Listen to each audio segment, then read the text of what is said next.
Emma, by Jane Austen. Volume 2.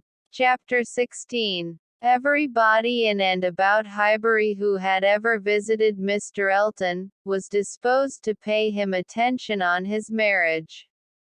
Dinner parties and evening parties were made for him and his lady, and invitations flowed in so fast that she had soon the pleasure of apprehending they were never to have a disengaged day. "I see how it is," said she. "I see what a life I am to lead among you. Upon my word we shall be absolutely dissipated. We really seem quite the fashion. If this is living in the country, it is nothing very formidable. From Monday next to Saturday, I assure you we have not a disengaged day. A woman with fewer resources than I have, need not have been at a loss." No invitation came amiss to her. Her Bath habits made evening parties perfectly natural to her, and Maple Grove had given her a taste for dinners. She was a little shocked at the want of 2 drawing-rooms, at the poor attempt at rout cakes, and there being no ice in the Highbury card parties. Mrs. Bates, Mrs. Perry, Mrs. Goddard and others, were a good deal behindhand in knowledge of the world, but she would soon show them how everything ought to be arranged. In the course of the spring she must return their civilities by one very superior party, in which her card tables should be set out with their separate candles and unbroken packs in the true style, and more waiters engaged for the evening than their own establishment could furnish, to carry round the refreshments at exactly the proper hour, and in the proper order. Emma, in the meanwhile, could not be satisfied without a dinner at Hartfield for the Eltons. They must not do less than others, or she should be exposed to odious suspicions, and imagined capable of pitiful resentment. A dinner there must be. After Emma had talked about it for 10 minutes, Mr. Woodhouse felt no unwillingness, and only made the usual stipulation of not sitting at the bottom of the table himself, with the usual regular difficulty of deciding who should do it for him. The persons to be invited required little thought. Besides the Eltons, it must be the Westons and Mr. Knightley. So far it was all of course, and it was hardly less inevitable that poor little Harriet must be asked to make the 8th, but this invitation was not given with equal satisfaction, and on many accounts Emma was particularly pleased by Harriet's begging to be allowed to decline it. She would rather not be in his company more than she could help. She was not yet quite able to see him and his charming happy wife together, without feeling uncomfortable. If Miss Woodhouse would not be displeased, she would rather stay at home. It was precisely what Emma would have wished, had she deemed it possible enough for wishing. She was delighted with the fortitude of her little friend, for fortitude she knew it was in her to give up being in company and stay at home. And she could now invite the very person whom she really wanted to make the 8th, Jane Fairfax. Since her last conversation with Mrs. Weston and Mr. Knightley, she was more conscience-stricken about Jane Fairfax than she had often been. Mr. Knightley's words dwelt with her. He had said that Jane Fairfax received attentions from Mrs. Elton which nobody else paid her. "This is very true," said she, "at least as far as relates to me, which was all that was meant, and it is very shameful. Of the same age, and always knowing her, I ought to have been more her friend. She will never like me now. I have neglected her too long.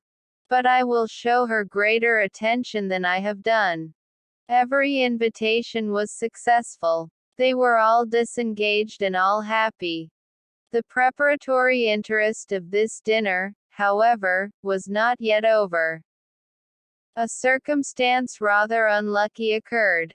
The two eldest little Knightleys were engaged to pay their grandpapa and aunt a visit of some weeks in the spring, and their papa now proposed bringing them, and staying one whole day at Hartfield, which one day would be the very day of this party.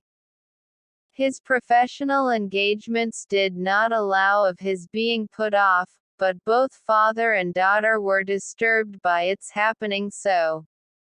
Mr. Woodhouse considered 8 persons at dinner together as the utmost that his nerves could bear, and here would be a 9th, and Emma apprehended that it would be a 9th very much out of humour at not being able to come even to Hartfield for 48 hours without falling in with a dinner party.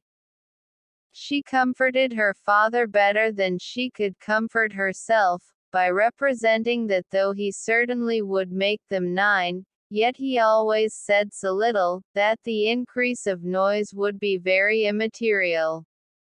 She thought it in reality a sad exchange for herself, to have him with his grave looks and reluctant conversation opposed to her instead of his brother. The event was more favourable to Mr. Woodhouse than to Emma. John Knightley came, but Mr. Weston was unexpectedly summoned to town and must be absent on the very day. He might be able to join them in the evening, but certainly not to dinner. Mr. Woodhouse was quite at ease, and the seeing him so, with the arrival of the little boys and the philosophic composure of her brother on hearing his fate, removed the chief of even Emma's vexation. The day came, the party were punctually assembled, and Mr. John Knightley seemed early to devote himself to the business of being agreeable. Instead of drawing his brother off to a window while they waited for dinner, he was talking to Miss Fairfax.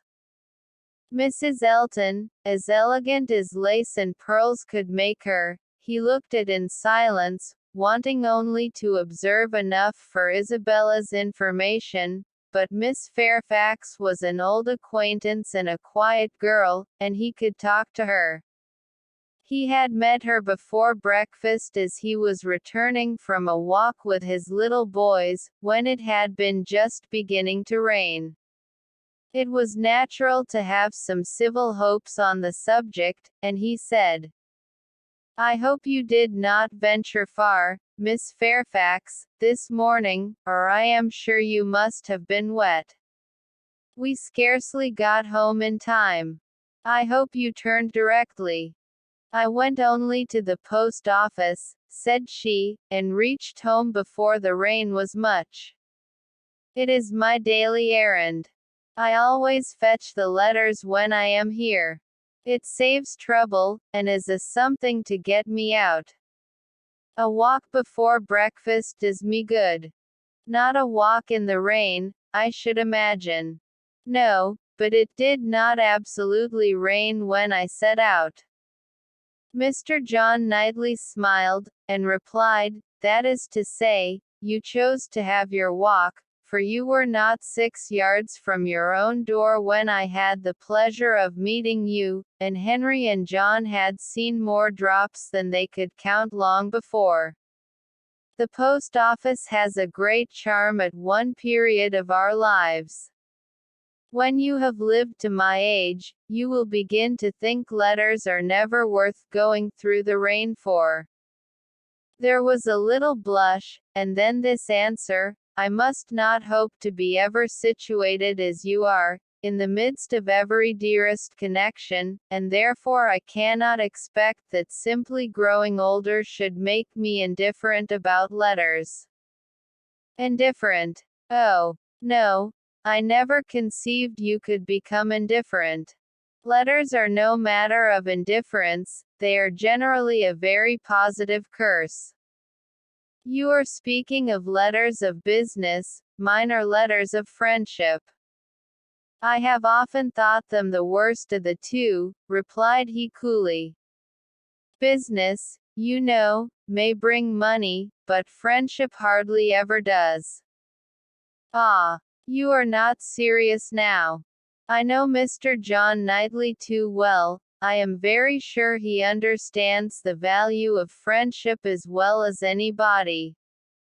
I can easily believe that letters are very little to you, much less than to me, but it is not your being 10 years older than myself which makes the difference, it is not age, but situation.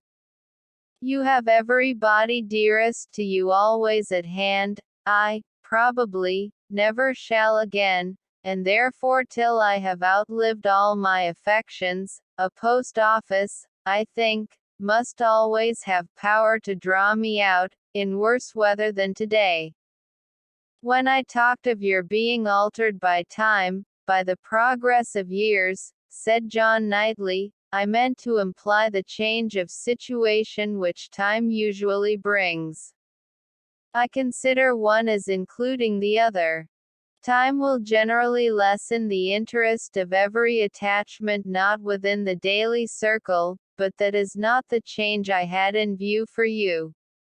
As an old friend, you will allow me to hope, Miss Fairfax, that 10 years hence you may have as many concentrated objects as I have.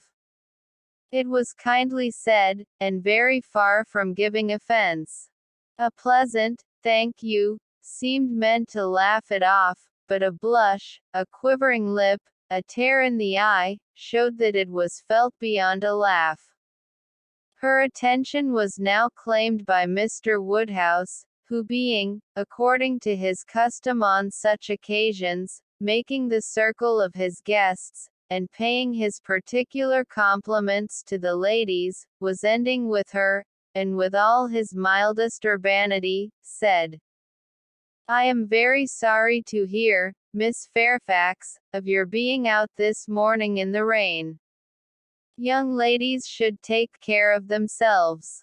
Young ladies are delicate plants. They should take care of their health and their complexion. My dear, did you change your stockings?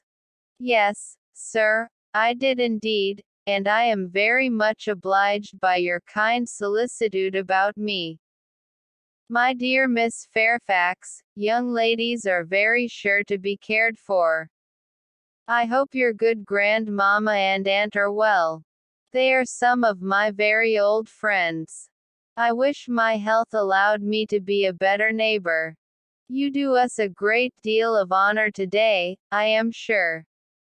My daughter and I are both highly sensible of your goodness, and have the greatest satisfaction in seeing you at Hartfield. The kind-hearted, polite old man might then sit down and feel that he had done his duty, and made every fair lady welcome and easy. By this time, the walk in the rain had reached Mrs. Elton, and her remonstrances now opened upon Jane. My dear Jane, what is this I hear? Going to the post office in the rain. This must not be, I assure you.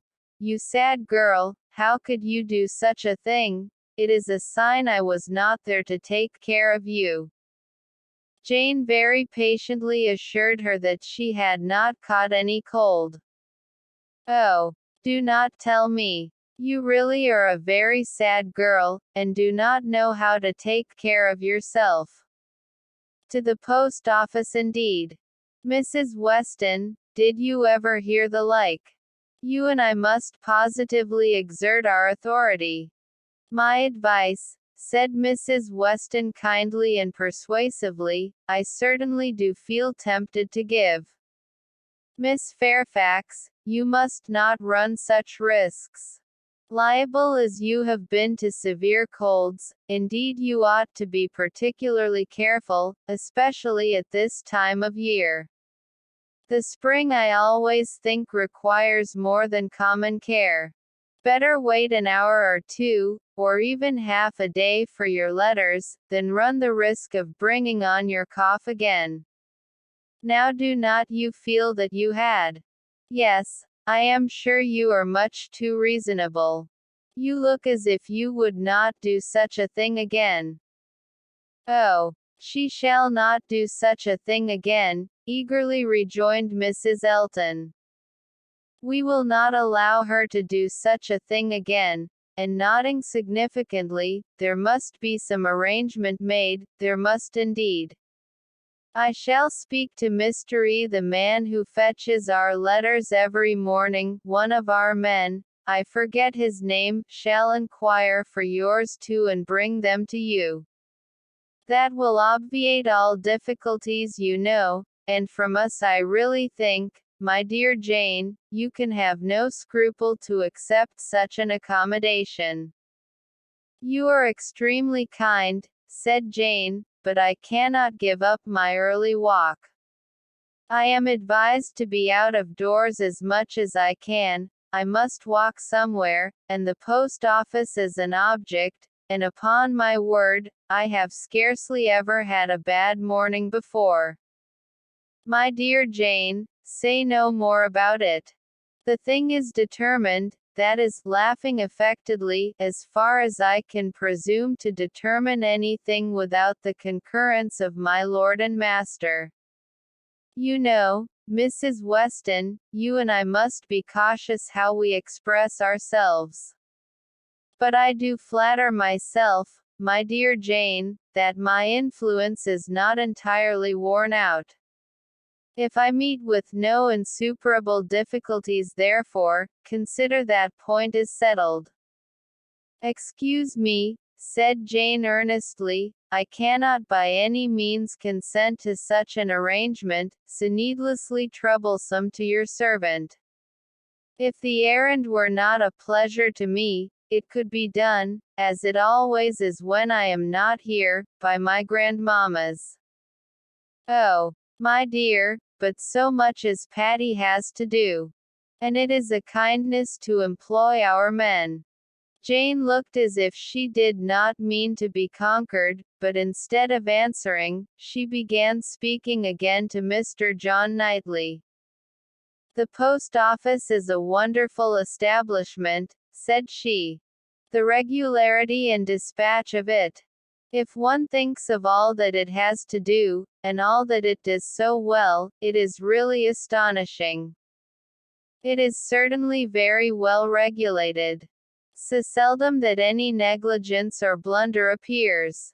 So seldom that a letter, among the thousands that are constantly passing about the kingdom, is even carried wrong, and not one in a million, I suppose, actually lost.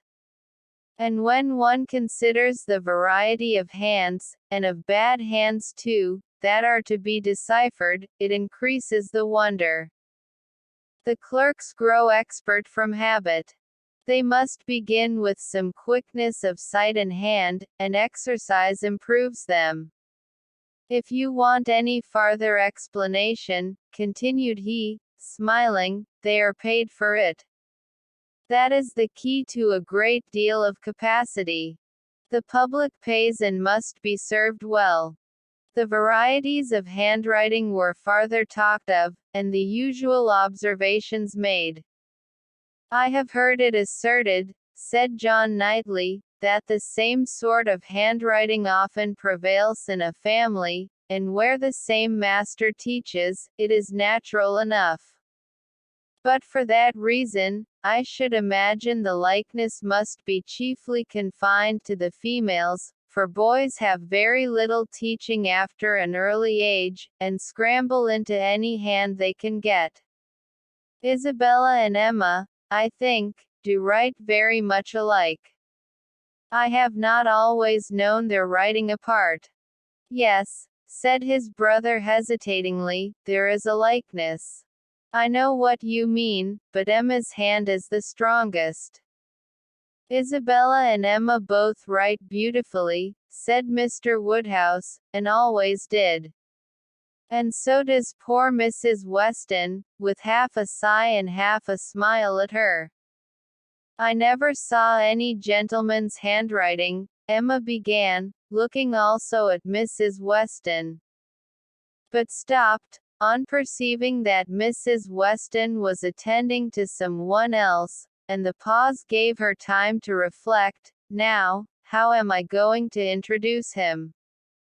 Am I unequal to speaking his name at once before all these people? Is it necessary for me to use any roundabout phrase, your Yorkshire friend, your correspondent in Yorkshire? That would be the way, I suppose, if I were very bad. No, I can pronounce his name without the smallest distress. I certainly get better and better. Now for it. Mrs. Weston was disengaged and Emma began again. Mr. Frank Churchill writes one of the best gentleman's hands I ever saw. I do not admire it, said Mr. Knightley. It is too small, wants strength. It is like a woman's writing. This was not submitted to by either lady. They vindicated him against the base aspersion. No, it by no means wanted strength. It was not a large hand, but very clear and certainly strong. Had not Mrs. Weston any letter about her to produce? No, she had heard from him very lately, but having answered the letter, had put it away. If we were in the other room, said Emma, if I had my writing desk, I am sure I could produce a specimen. I have a note of his. Do not you remember, Mrs. Weston, employing him to write for you one day? He chose to say he was employed. Well, I have that note, and can show it after dinner to convince Mr. Knightley.